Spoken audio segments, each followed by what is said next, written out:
Okay, 80s. I was painting.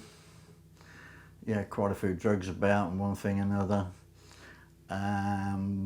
Basically, where I'd been coming from, I'd had a rough upbringing. Found my own way of being, which I found later to be like shamanism.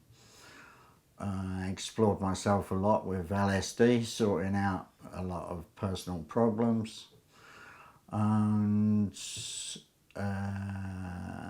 ended up in prison. Got back into painting in prison, come out, set about being an artist, and I'd basically paint all winter and do a lap of the festivals in the summer. Gone to various parties, weird and wonderful, doing a few parties myself at home. It was hedonism then, which was nice.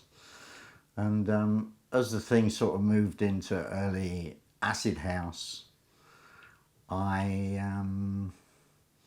friend of mine, Roy, Craft Records, was like, Nick, you should bring, he used to have my paintings up in his head, in his record shop, and Nick, you should bring some paintings down these parties. And I said to him, I've got a full record of them on slides, and I got a slide projector, and there was this big silence, and I go, Roy, and he's going, fucking brilliant, yeah, let's do it. And it just weren't happening, it was stagnant, and it was like something needed to happen badly. And when this acid house thing started to happen, so many of us just went, yes, and yeah, and give it our all, heart and soul. You know, it really had to have it. I could see the significance of it. I could see the social need for it. I was out there selling psychedelic paintings, and even our sort of people were like, whoa.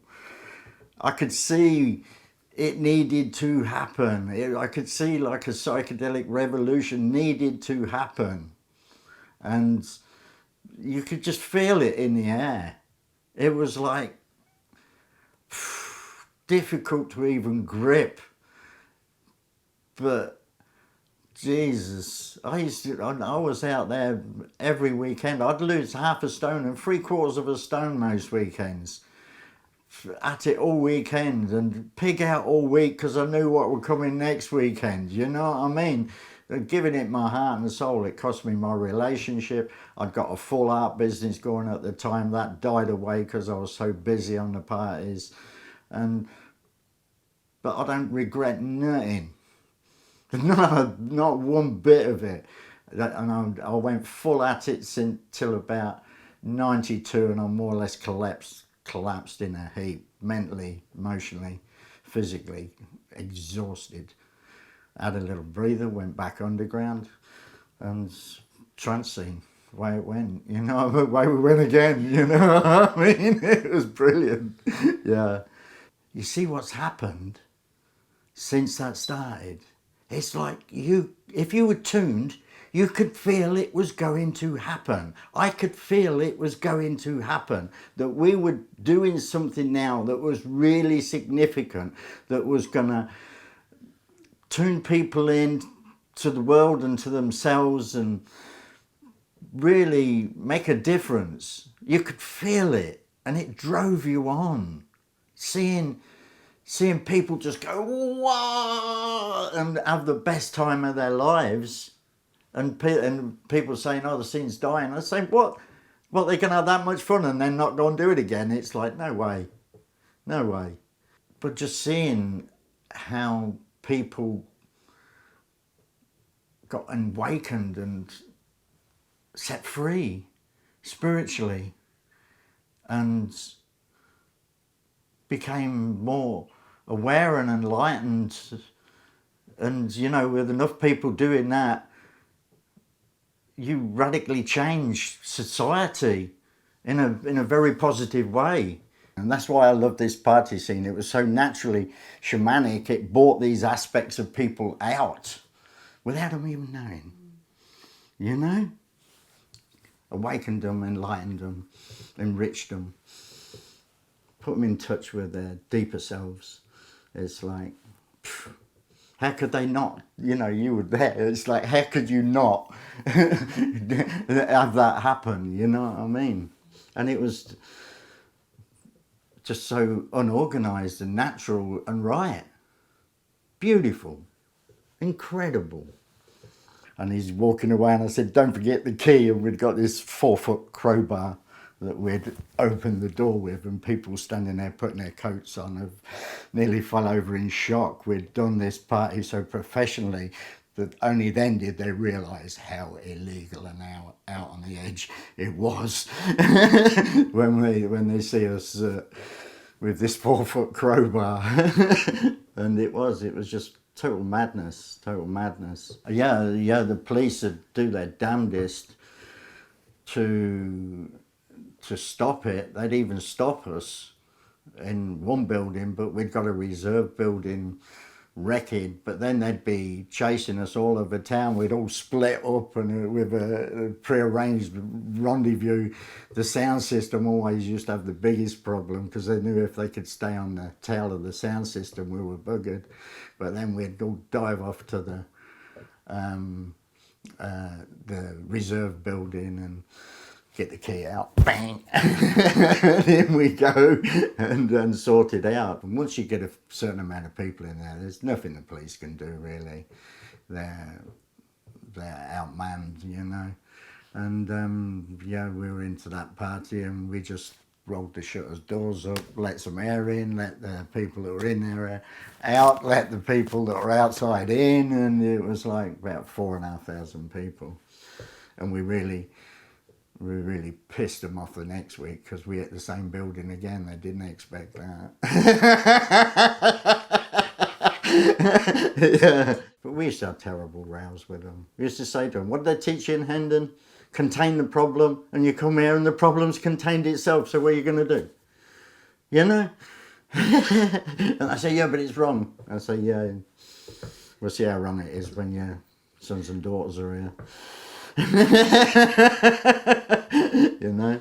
And the thing is, the way the music was working and the DJs was working, they'd put people like on edges, and people had automatically dived to their visual for something solid to hook onto, you know, like this. And it was like, no, we need to stop that, so they could fly loose. And so, yeah, setting up visual effects that just tripped them out as soon as they tried to dive to their visual senses to hang on, you know. It was like we just took them on a journey to a new world inside themselves. Welcome to paradise. I had a film analyzer that you could really turn down slow, and I'd get hold of the knob and force it a bit, and it'd slow it to the point where it was going slower than, and it started to melt the film. And you'd get all these images going like this. Yeah, you don't, it's a one-off, you know what I mean? But old cine film was cheap at the time, and I'd just melt these films live on the screen, you know what I mean? It'd be madness. I had an old Specto film analyzer, which they used to analyse the footage they took from the aeroplanes in the World War.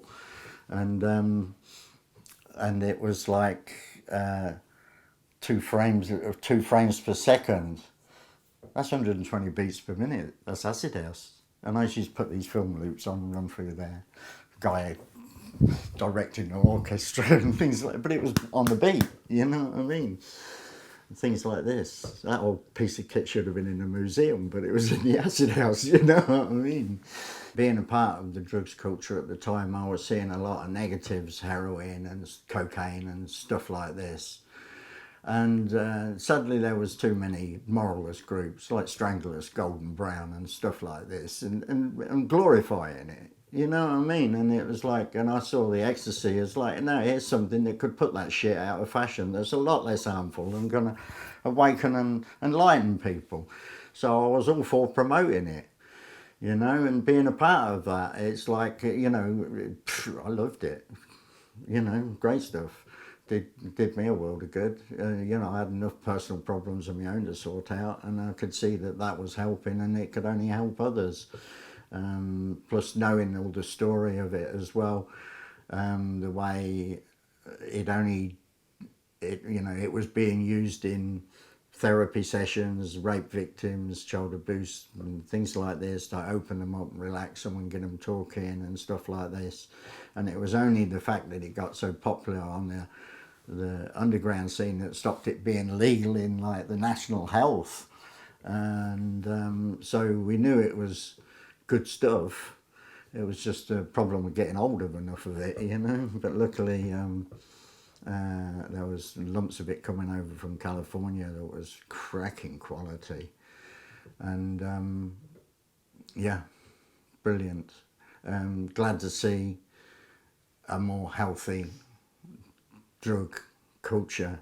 And look what it's done. It's enlightened and awakened so many people, made them better people, made them be an integral part of a better society. The MDMA was obviously, the ecstasy was more the predominant thing, and initially the party people and the drug heads were doing it for the love of it. But yeah, commercial and greedy and unscrupulous people get involved for unscrupulous reasons, and a lot of people earned a lot of money out of it.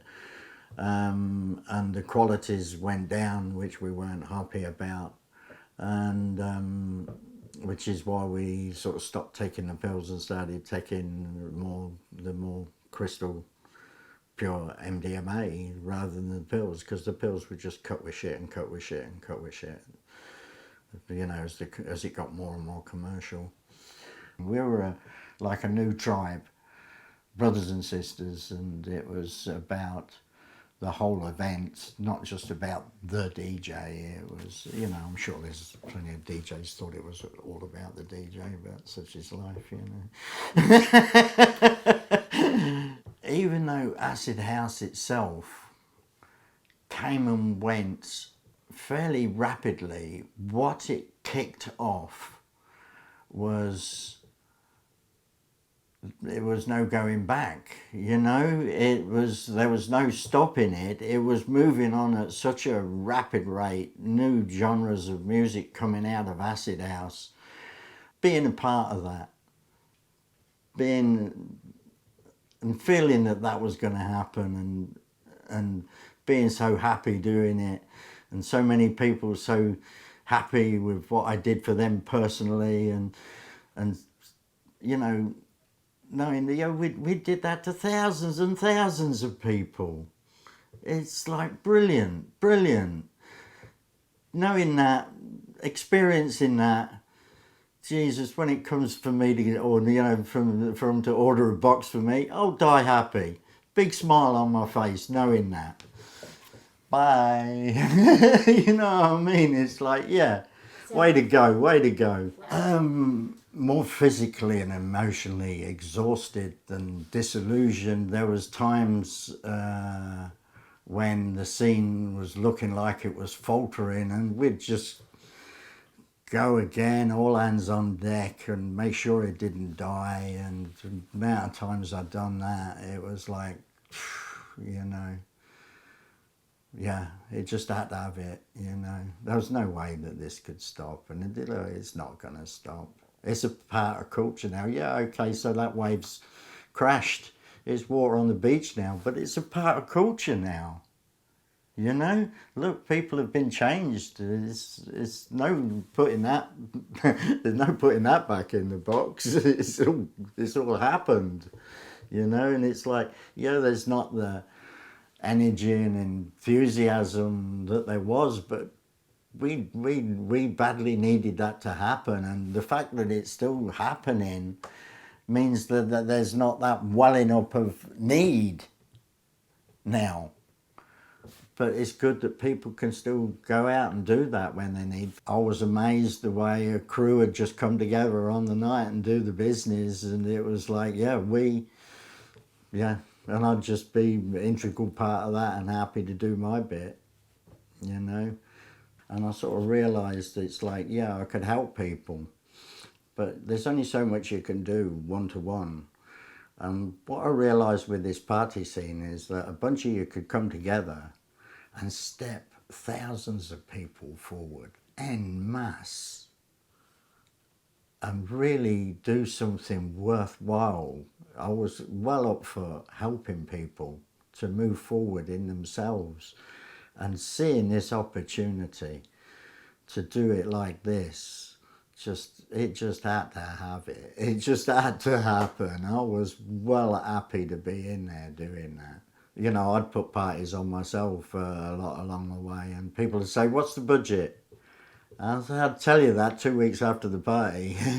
And you know, my idea was, you just go for it and do it. Yeah, don't get too stupid with the money and extravagant, but as long as you're doing it with the right intentions, the money will look after itself. And 90% of the time it did.